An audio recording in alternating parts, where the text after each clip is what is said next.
మంచు విష్ణు గారి కన్నప్ప మూవీ అయితే రిలీజ్ కాబోతుంది. సో దాంట్లో లుక్ అయితే ప్రభాస్ లుక్ రిలీజ్ కాబోతుంది రేపు ఎల్లుండిలో. సో ఎలా ఉండబోతుంది అన్న ప్రభాస్ లుక్? నాకైతే అదే కొంచెం చాలా కన్ఫ్యూజన్గా ఉంది. ఇంకో ఒక విషయం ఏమంటే ఆల్రెడీ శివుని పాత్రలో ఈయన అక్షయ్ కుమార్ వదిలేరు, ఆయనది కొంచెం శివుని పాత్రలో పెట్టారు. మూడో కన్ను తెలిసినట్టు అది ఇదేంటి కొంచెం కన్ఫ్యూజన్ అనిపిస్తుంది. అంటే మనం కన్నప్ప చరిత్ర కొంచెం విన్నది, ఇక్కడ జరిగేది వేరేలా ఖచ్చితంగా వేరేలా ఉంటుంది ఖచ్చితంగా. అంటే మనం మూవీ చూస్తున్నప్పుడు కూడా కన్నప్ప అనే ఒక పాత్ర చూపిస్తున్నారు అనే థింకింగ్లోనే పోవాలి. చరిత్రలో ఇలా ఉన్నారు కదా, అలా ఉన్నారు అనేది థింకింగ్ చేయకూడదు ఖచ్చితంగా. మనము చదివిన పుస్తకాల్లో కానీ మనం అప్పటి గవర్నమెంట్స్ వాళ్ళకి తగ్గట్టు పుస్తకాల్లో ఉంటాయి, ఇప్పటి పుస్తకాలు తగ్గట్టు ఉంటాయి. మనం ఎంతవరకు అలవరుచుకుంటున్నాం కానీ ఎంతవరకు థింక్ చేస్తున్నాం అనే థింకింగ్లోనే పోవాలి ఖచ్చితంగా. కన్నప్ప అయితే భారీ తరగడంతో రిలీజ్ అవుతుంది ఖచ్చితంగా. అంతకుముందు మూవీస్కి కంపేర్ చేయలేము, అంతకుముందు విష్ణు మూవీస్ గారికి ఖచ్చితంగా కంపేర్ చేయలేము.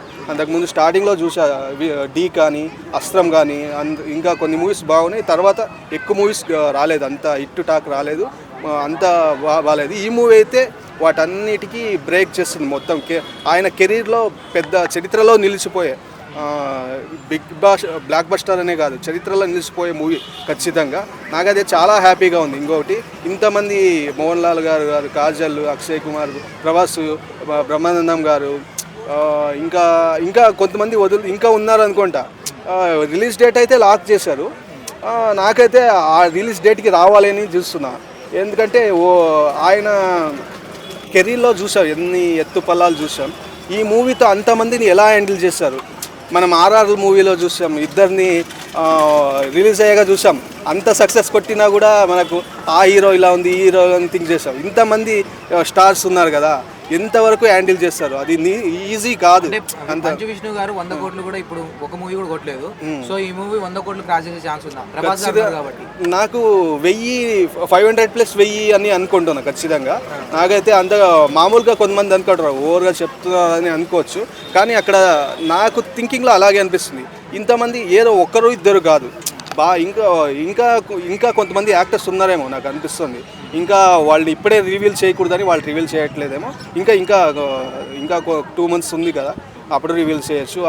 అంత ఒకప్పుడైతే ట్రైలర్లు ముందే రిలీజ్ చేసేవారు, ఇప్పుడు రిలీజ్ దగ్గర టైంలో రిలీజ్ చేస్తున్నారు. ఇంకా కొంతమంది పోస్టర్లు ఇంకా వదలలేదనుకుంటా. అంతమంది యాక్సెప్ట్ చేశారంటే వాళ్ళ పాత్ర ఎంత బాగా ఉంది అన్నట్టు థింక్ చేసి ఖచ్చితంగా చూస్తారు, యాక్టింగ్ చేస్తారు, ఊరికే చేసుకుంటూ వెళ్ళారు. అంతమంది తారాగణం. ప్రభాస్ గారు యాక్టింగ్ చేస్తున్నారు, ఎలాంటి ఎక్స్పెక్టేషన్స్ ఉన్నాయి? భారీ లెవెల్లో ఎక్స్పెక్టేషన్ ఉన్నాయి. కల్కి కానీ, సలార్ కానీ, ఇంకా ఇప్పుడు చేస్తున్నారు. ఆయన అంత కమిట్ అయ్యారు మూవీస్. మనం అనుకున్నాం మొత్తం ఆయన మూవీ యాక్టింగ్లో చేయరు కదా, ఏదేదో థింగ్స్ చేస్తాం, కానీ ఆయన వరకు మనకు స్క్రీన్లో కనబడుతున్నారు. మీడియా వైస్ కాకుండా ఇలా స్క్రీన్ మీద కనబడుతున్నారు. దానివల్ల చాలా హ్యాపీ అవుతుంది. చాలా మంది ప్రభాస్ గారిది లుక్ శివుడు లుక్ అంటున్నారు. శివుడు లుక్కి సెట్ అవుతారా ప్రభాస్ గారు? ఖచ్చితంగా. అది ఆల్రెడీ కొంచెం ఏదో ఇంకా పూర్తిగా రేపు వదులుతున్నారు అంటున్నారు. అది చూడాలి. ఖచ్చితంగా కొన్ని పోస్టర్లు వచ్చాయి, సూపర్ ఉన్నాయి. అది ఇంకా రియల్ గ్లిప్స్ రేపు వస్తుంది కదా, ఖచ్చితంగా వెయిట్ చేస్తున్నా. అంటే అంతకుముందు కొన్ని పోస్టర్ వదిలారు, అవి చాలా బాగున్నాయి, అంత బాగున్నాయి. ఈ లుక్ ప్రభాస్ గారి లుక్ ఇంకా చాలా ఎక్స్పెక్టేషన్లో ఉంటాయి ఖచ్చితంగా. ఆయన ఎందుకంటే అంత నిరూపించుకున్నారు, వరల్డ్ వైజ్ అంతగా నిరూపించుకున్నారు, చాలా ఎక్స్పెక్టేషన్స్ ఉంటాయి.